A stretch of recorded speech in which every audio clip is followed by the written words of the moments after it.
안녕하세요. SPC 6강 진행할 예정입니다. 지난 시간에 이어서 지난 시간에 그거 했었죠? 우연 원인이랑 이상 원인.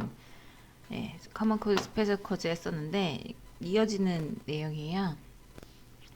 이제, 우리가 이제 그러니까 컨트롤할 수 없는 거를 이제 커먼 코드라고 하고, 어떤 특정한 포엠 체인지나 어떤 특정한 이유에 의해 가지고 발생됐던 거를 이상 원인이라고 했잖아요. 그럼 그런 이상 원인인가 우연 원인들에 의해서 발생되는 변동, 이 무엇인지를 이제 연결해서 설명하는 거거든요. 그래서 군 내 변동과 군 간 변동이 있습니다. 이게 용어를 계속 익숙하게 알아두시면 되고, 이제 계속 듣다 보면은 어떻게 감이라고 해야 하나요? 그런 것들이 이제 조금씩 생길 거예요. 그래서 용어를 받아들일 때 그냥 읽기만 하면은 감이 잘 안 오니까 제가 이제 설명을 드리는 거를 들으면서 이제 감을 잡아보시면 될 것 같아요. 이제 군 내라고 하면 어떤 군이면 그룹이잖아요. 그룹. 어떤 군에 대해서 안에서 이제 발생되는 변동이다. 이렇게 저는 받아들였어요. 근데 군 간은 뭐냐면 이 그룹끼리 간에, 그러니까 그룹끼리의 변동이다. 그룹 사이의 변동이다. 이렇게 받아들였어요. 그러니까 군 내 변동은 어찌 보면 그룹 내에서 발생되는 변동이잖아요. 작은 조금 하겠죠. 군 간은 어떤 그룹 사이의 변동이잖아요. 엄청 좀 크겠죠. 군 내 변동보다. 이렇게 감을 잡았었거든요, 저는. 그래서 군 내 변동은 화이트 노이즈라고 해요. 자, 우리가 화이트는 하얀 거짓말이라고 해서 화이트는 뭔가 긍정적인, 좋은 이런 느낌이 있잖아요. 군 관병은 블랙 노이즈라고 해서 블랙, 검정색, 흑, 좀 안 좋은 느낌이죠. 이렇게 이제 착한 놈, 나쁜 놈으로 나름대로 이렇게 외웠어요. 저는 군내 변동은 그래, 뭐 어쩔 수 없어. 우리가 하얀 거짓말 하잖아요. 그것과 같이 이 화이트 노이즈, 군내 변동도 어쩔 수 없는 거예요. 뭘 어쩔 수 없어요? 우연 원인들이 어쩔 수 없는 거였어요, 저희가. 그죠? 기억나시면 기억이 안 나시면 지난 강의 보시면 돼요. 우연 원인들 저희가 어쩔 수 없어요. 우연 원인들로 이루어진 변동이에요. 제가 생각했을 때는 군내 변동은 우선 어쩔 수 없으니까 군 간 변동을 먼저 잡고 군내 변동을 잡거든요. 원래 이제 나중에 보시면 그렇게 이제 프로세스 개선을 접근하거든요. 우연 원인들을 이루어진 변동이고 일상 업무는 통제가 불가능해요. 그래서 그러니까 이게 나중에 되는 거지. 통제가 가능하지 않으니까. 그리고 일반적으로 산포에 영향을 미친다. 산포에 주로 기술적인 요인에 의해서 발생해. 디자인.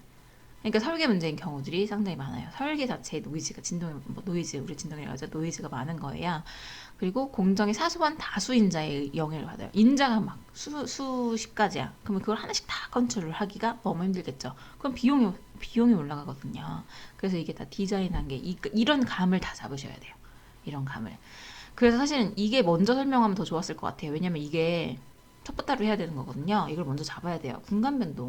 그러니까 아까 얘기했잖아요. 저희 나중에 공정 능력 지수 공부할 때도 이제 나올 건데 공정 능력 지수 능력을 이제 산출할 때는 우선 저희가 그 이상 원인을 다 잡아야 된다고 하거든요. 이상 원인에 의한 변동. 군간 변동을 먼저 잡고 시작해요. 그래서 이상 원인에 의한 변동을 군간 변동이라고 하고 외부 요인에 의한 영향 통제를 가능하게 만들어야 된다는 거죠. 그게 가능하다는 거죠. 그래서 공간 변동을 먼저 잡는데 일반적으로 목표값에서 평균이 10푸트대로 영향을 미친다 이런 얘기를 해요. 그러니까 외부 요인에 의한 거라면 뭔가 변경했어. 원재료가 뭔가 바뀌었어. 그럼 당연히 평균이 10푸트 되는 변동이 일어나겠죠. 이런 걸 공간 변동이다라고 생각하시면 돼요.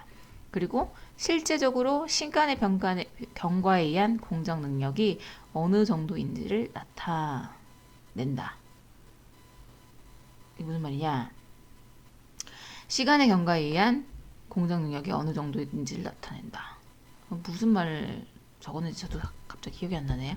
공정의 치명적인 소수인자에 의해 영향을 받는다. 치명적인 소수인자. 치명적인 소수인자는 우리가 몇 개인지 알아요. 예를 들면 막 제조사가 바뀌어. 원료의 제조사가 바뀌어요. 그러면 치명적이잖아요. 그렇겠죠?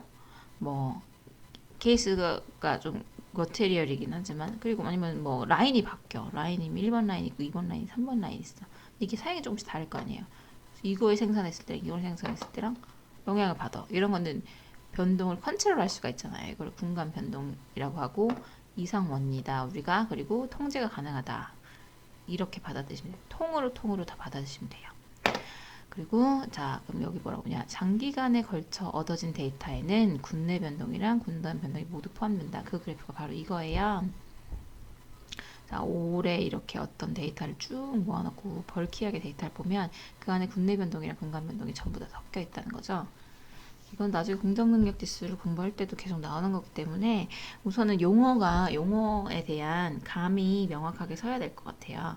군내 변동이 뭔지, 군간 변동이 뭔지, 우연원이 뭔지, 이상원인이 뭔지, 뭐 어떨 때 그런 것들을 어떻게 구분할 수 있는지, 통제 가능한지, 통제 불가능한지 이런 식으로 그룹핑해서 어떤 용어 자체의 컨셉을 계속 잡아 나가셔야 나중에 관리도를 그리고 공정능력 지수를 산출할 때 감을 잡으실 수가 있을 겁니다.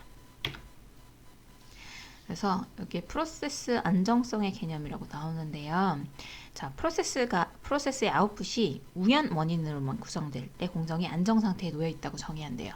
자, 이럴 때 공정능력 지수를 산출해서 우리가 불량률을 예측할 수 있어요. 또한 안정이라는 것은 모든 군의 평균치와 범위가 각각의 관리 상한 내에 모두 존재하는 것을 의미한다. 자, 우리가 관리도를 그릴 때 6시그마, 그러니까 3 플러스 마이너스 3시그마를 관리 한계를 긋는데 그 관리 한계선 안에 데이터들이 다 들어와야 있어야 돼요. 그게 프로세스가 안정하다고 평가할 수 있고 그래야 불량이 예측이 가능하다고 얘기할 수가 있어요. 자, 만약 관리도상의 관리 한계를 벗어나는 점이 있거나 데이터 값의 분포가 무작위로 분포하지 않는 경우 어떤 경향성이 있거나 하면 이걸 이상 원인이 있다고 볼 수 있다라고 합니다. 저희가 관리도를 이제 그릴 건데 관리도를 그릴 때 법칙이 있어요. 그 사람 이름이 뭐였지? 여기 있네. 슈와트라는 사람인데 슈와트 법칙이 있는데 슈와트 법칙이 바로 여기서 랜덤하게 분포하지 않는 경우를 말하는 거예요. 랜덤하게 분포해야 되는데 그래야지 이상원인이 없다고 판정하는 건데 랜덤하게 분포하지 않는 경우에도 우리가 이상원인이 있다고 얘기하는 거예요. 자, 이상원인은 이상하잖아요. 잡아야 된다는 얘기예요. 그렇게 이제 공정 개선을 접근을 하는 겁니다. 자, 관리 한계. 이게 PPT를 만들 때 뭐 버전을 바꾸면서 글씨가 다 깨져버렸어. 관리 한계까지 설명을 하고 오늘 마치도록 하겠습니다. 관리 한계는 뭐냐? 자, 그림에서 보시면 여기가 플러스 마이너스 1시그마예요. 산포가. 여기가 2시그마. 여기가 3시그마. 3시그마가 되는 선을 그은 거예요. 그걸 관리 한계라고 합니다. 평균이랑 표준 편차는 다 구할 수 있잖아요. 그 표준 편차에 곱하기 1 곱하기 2 곱하기 3 플러스 마이너스 해줘서 관리 한계를 쫙쫙 그러시면 돼요. 여기는 평균이고요. 그때의 불량률이 뭐냐? 1시그마의 불량률은 68%, 2시그마의 불량률은 95%, 3시그마의 불량률은 99.7%라고 합니다. 확률적으로 계산했을 때 100개의 도트가 있어요. 100개 점이 있어요. 점이 있는데 0.3% 벗어나는 확률. 전기분포일 때. 이게 바로 우리가 3시그마라고 하고요. 이걸 관리 한계 선을 그어주고 이 전체의 그래프를 우리가 컨트롤 차트, 관리도라고 얘기하는 거예요. 자, 그때 관리 한계는 공정의 현실을 감안한 기준으로 우연 변동의 범위를 말하며 이상원인 발생 유무를 판단하는 기준이 된다라고 얘기했어요. 자, 우연 변동 컨트롤하기 힘들다 그랬죠. 우연 변동의 안에 있는 거는 우선은 우리 인정해주겠다 이거예요. 그러면 우선 이거 벗어나는 거에 대한 문제를 삼겠다 이거야. 그럼 이 최소한의 범위를 우리가 30으로 정했다라는 거예요. 통계적으로 볼 때 그렇다. 그때 불량률을 양품률이 99.7, 불량률 0.3%로 잡았다. 이렇게 보시면 돼요.